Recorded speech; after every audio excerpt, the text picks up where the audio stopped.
Sunana Jeremiah Steven. Shekarunka sun yi nawa? 24. To ga ka ofishin civil defense. Wani laifi ne kai aka kama ka? Na yi fake transfer ne sa. Fake transfer? Ta yaya ake yin fake transfer? Idan je sami mai POS din, san je da kuɗi a hannuna, sai ce masa in na gane idan na yi observing na mai POS din ba mai wanda ya san aiki sosai ba ne. Sai ce masa ya min transfer. Idan ba shi da ba ya yi transfer zuwa wani account. Ran da yake yin transfer din zan sa ido ga wani pin ne yake amfani da shi. In na gane pin na POS na shi din, sai in je sai in bari ya kwana. Sai sake zuwa wurin mai shagon kenan. In ce na zo cire kuɗi. Sai kuma in ya sai karba ya tinka na ya bani sa pin kenan. Sai ni kuma sa wrong pin ko kuma gege zai tinka din ya nuna error. In ya nuna error sai mu ce masala ne sai in ce bari sake gwada mu gani. In ya bani chance sai shiga POS din kenan shiga inda account nasu yake. History inda ya taba yin transaction. In dama 20,000 nake son cire sai duba inda ya taba cire 20,000 ya yi approve. Sai je da printing din receipt din. Ina da printing na receipt din sai cancel koma inda main menu yake sai ni masa da receipt din shi zai yaga receipt din sai ya duba approve. In ya ga approve ba za su damu da su duba da suna sai su tura kudin sai su bani. To a ina da ina ka taɓa yi wa irin waɗannan transaction? Na taɓa yi a Yola, na taɓa yi a nan Michigan. A Yola daidai na? A Yola a A11. Ok. Sannan wani irin POS ne kake iya yin wannan abu da shi ko kowace irin POS ana iya yi masa haka? Money point ne na taɓa nake yi da shi wanda na sana yi da shi. Sannan ina ne ka koyi irin wannan hikima dama kana sana'an POS ne? Babu. So ya aka yi kasan ana iya yi haka don a samu kudi a wurin masu sana'a? To ina karanta kwamfuta ne kawai. Ina karanta kwamfuta ne? Wannan kimanin kamar nawa ka taba iya ka samu a wurin mutane ta wurin irin wannan hikima naka? To gaskiya da kuɗin da na karba da abubuwan da na sayar duka da zai kai 500,000. A wurin duka kuma wannan a harkan dabarun POS din ne ka samu? Babu wannan haɗe da fake transfer. Ok, shi kuma fake transfer ya ake yin sa?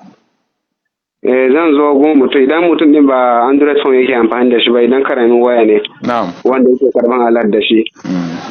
Zan yi shige shi da kira har in karban number ko kuma in ce damin wayan ka yi kira zan kira wani aboki ko kuma wani zan yanda zan yi karba wayan.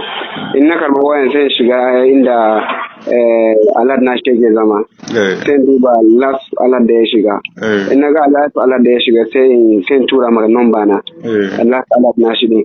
Sai ni kuma sai save na number na cikin wayan da sunan bankin shi.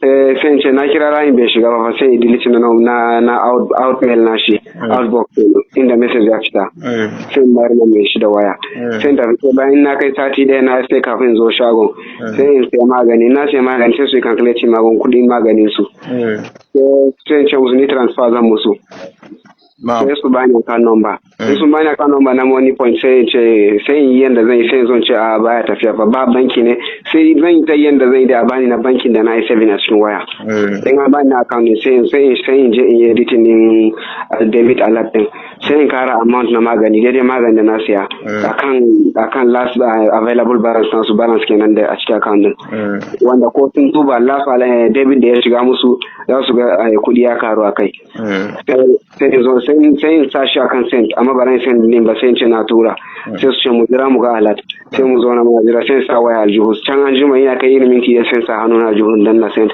sai ya shiga musu sai su ganshi SMS na tura amma zai je a wurin aso banki ne tura da debit da credit alert. Okay, akwai application da ake iya yin wannan da fake transfer da shi ne ko babu da karamin waya nake amfani kuma har ya fito da sunan banki? Number na yi saving a cikin waya a waya karamin wayan da sunan banki. Okay. A maimakon sunana su rubuta kan number zan rubuta sunan banki.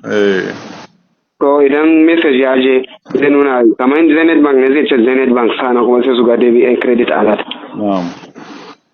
To yanzu gashi ka shiga hannu, me kana nadaman aikata irin wannan? Sosai kuwa sa ina da dama sosai. To me ne shawara da kake da shi ga abokanen sana'ankan da suke yin irin wannan harka? Eto na san dai wasu sun fi ni ilimi ta gefen harkar nan kuma wasu sun fi ni iya yin sa, ni ban san me zan iya gaya musu ba, amma hakan cutarwa ne, bayi da kyau, don an shiga hannu gaskiya bayi da kyau. Ni kama saboda condition na wanda suka duba nan suka taimake ni, kuma gaskiya abun bayi da kyau ko da gefen cutarwa ne. Kafa na samu karaya a baya da kuma kafa na akwai karfi a ciki yanzu, sana a cikin blada na akwai tukunyen da suka sa cikin blada na. An min aiki a gargashi na wanda an cire fata kan ba cikin harshe na ka hada gaba na da shi ya sa masu ka tausaya min, in ba haka ba da abun za su tura ni yola. To kana da irin wannan matsala kuma kana irin wannan harkan? To a matsala ne masa ya tani a cikin wannan harkan nan, in ba haka ban taba tunanin mazan yi wannan abun ba. Ina jinya ne, kudi ya gare a wuri na, kuma suka ce zan rasa mazantaka na idan har ba min aiki na karshe ba. To ni kuma na rasa me nake ciki, shine sai na sa kaina cikin wannan damuwa. Ko kana da abokanai harka wadda kuke yin irin wannan tare da su? Babu, ni kadai ne na yi maka na wannan damuwa. To, shikenan, mun gode. Na gode sosai sa taimaka mini.